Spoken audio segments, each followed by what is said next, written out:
अस्सलाम वालेकुम, मैं हूँ हिरा नूर। उम्मीद करती हूँ आप सब खैरियत से होंगे। मेरी दुआ है अल्लाह ताला हम सबको खैरियत और आफियत के साथ रखे, आमीन।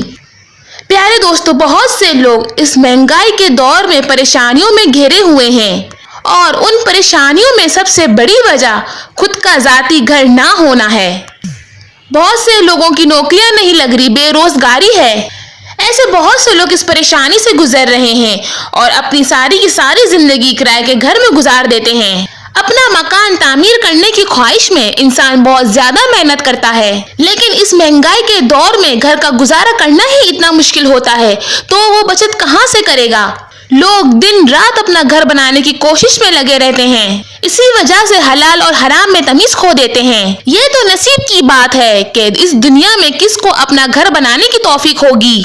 या तो ज्यादातर वही लोग खुशकिस्मती से अपना घर तामीर कर पाते हैं जिनकी उम्रें ढल जाती हैं, जवानी घर बार के मामले निभाने में ही गुजर जाती है। ऐसे हजरात जो ये ख्वाहिश रखते हैं कि उनका खुद का जाती घर होना चाहिए, तो उन्हें ये तस्वीर पढ़ते रहने चाहिए। अव्वल और आखिर दुरूद पाक और 3 बार या रब्बो या बासितो या रब्बुल आलमीन रोजाना 313 बार नमाज इशा के बाद दिल में पढ़ें और दुआ करते रहें। इंशाअल्लाह जल्दी दिली मुराद पूरी होगी। बावजू रहने की कोशिश किया करें और साथ में नमाज की पाबंदी भी करें। यकीन मानिए ये वो पावरफुल अमल है जिससे बहुत से लोगों ने फायदा उठाया है। जिस किसी ने भी ये अमल किया या ये जिस किसी को भी बताया गया, अल्लाह करीम ने उसको ज़ाती घर से नवाजा है। 4 साल पहले एक बहन को मैंने यही अमल बताया था। उनके शौहर की भी एक जगह नौकरी करते करते सारी उम्र गुजर चुकी थी और ज़ाती मकान की हमेशा से ख्वाहिश रखते थे, तो यही वजीफा उन्होंने जारी रखा। अल्लाह करीम ने 3 माह में ऐसा सबब बना डाला, उनको ज़ाती मकान मिल गया। मेरी एक बहुत प्यारी बहन जो मुझे सुनती है, वो बहुत सालों से किराए के मकान में रहा करती थी। उनकी 5 बेटियां थी और कोई बेटा ना था। हस्बैंड की डेथ के बाद रिटायरमेंट के पैसे जो उनको मिलते थे उन्होंने अपनी बेटी की शादियों में लगा दिए। इसके बाद उनके पास कोई जमा पूंजी ना रही। हर 4 साल बाद उन्हें मकान तब्दील करना पड़ता था। कहीं मालिक मकान सख्त मिजाज होता तो रहने को दिल ना करता। मेरी प्यारी बहन 5 वक्त की नमाजी थी। तब मैंने उन्हें यही वजीफा बताया जो सदियों से आजमाया हुआ वजीफा है। लाखों लोगों ने उसे फायदा उठाया है। उन्होंने यही अमल या रब्बो या बासितो या रब्बुल आलमीन पढ़ना स्टार्ट किया। अल्हम्दुलिल्लाह रब्बुल आलमीन ने 5 माह में ऐसा सबब बना डाला कि उनका खुद का जाती घर हो गया और बेटियों की शादियों के बाद वो छत उनकी आरामदा की जगह बन गई और अपने बुढ़ापे के लिए एक छत मयसर कर दी अल्लाह ताला ने। वो बहुत खुश हुई और आज तक मुझे दुआएं देती हैं। तो जो लोग इस परेशानी से गुजर रहे हैं, आप प्लीज इस वजीफे को अपनी जिंदगी में आजमाएं और दिल से करें। अल्लाह ताला आपकी मुश्किल भी जरूर दूर करेगा।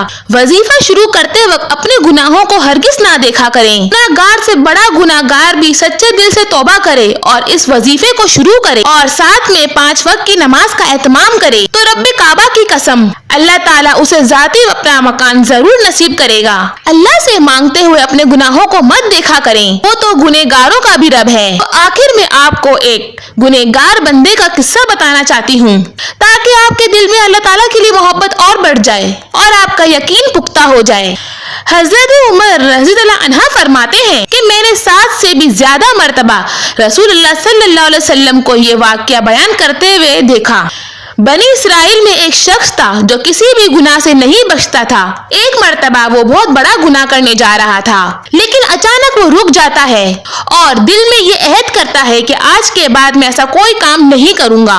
उसी रात उस आदमी का इंतकाल हो जाता है। सुबह उसके घर के दरवाजे पे लिखा हुआ था, बेशक अल्लाह ताला ने इस इंसान को बख्श दिया है। रसूलुल्लाह सल्लल्लाहु अलैहि वसल्लम ने फरमाया, जो शख्स तौबा करता है अल्लाह ताला उस शख्स के गुनाह उस फरिश्ते को भुला देते हैं जिन्होंने इसका गुनाह लिखा होता है और इनके हाथ पाँव को भुला देते हैं जिनसे उन्होंने उसका गुनाह लिखा होता है और जगह को भी भुला देते हैं जहाँ वो गुनाह सरसर हुए थे, ताकि जब वो शख्स अल्लाह ताला के सामने हाजिर हो तो उस शख्स के गुनाहों का कोई गवाह ना निकले। एक और हदीस में आया है, अल्लाह ताला अपने दस्ते करम उस शख्स के लिए फैलाए हुए हैं जिसने दिन को गुनाह किया हो और वो रात को तौबा करे तो मैं कबूल कर लूं, और उस शख्स के वास्ते जिसने रात में गुनाह किया हो और दिन में तौबा मांगे तो मैं उसकी तौबा कबूल कर लूं। और ये दस्ते शफकत उस वक्त तक खुला रहेगा जब तक सूरज मगरिब से तुलू ना हो। तो बस आज से ही अल्लाह ताला से अपने गुनाहों की माफ़ी मांगे और इस वजीफे को शुरू करें। अल्लाह ताला आपकी सारी मुश्किलात को दूर फरमाएगा और आपका ज़ाती घर बहुत आसानी से कर देगा। ना किसी के सामने हाथ फैलाने की ज़रूरत पड़ेगी, ना कर्ज लेने की। मेरी अल्लाह ताला से दुआ है कि जिनके घर खुद के नहीं है, जिनके साथी घर नहीं है, अल्लाह ताला अपनी रहमत से उनके साथी घर अता फरमाए और इनकी जिंदगियों में खुशियों के दरवाजे खोल दे। आमीन। वीडियो अच्छी लगी हो तो इसे लाइक और सब्सक्राइब जरूर कीजिएगा। जज़ाकल्लाह।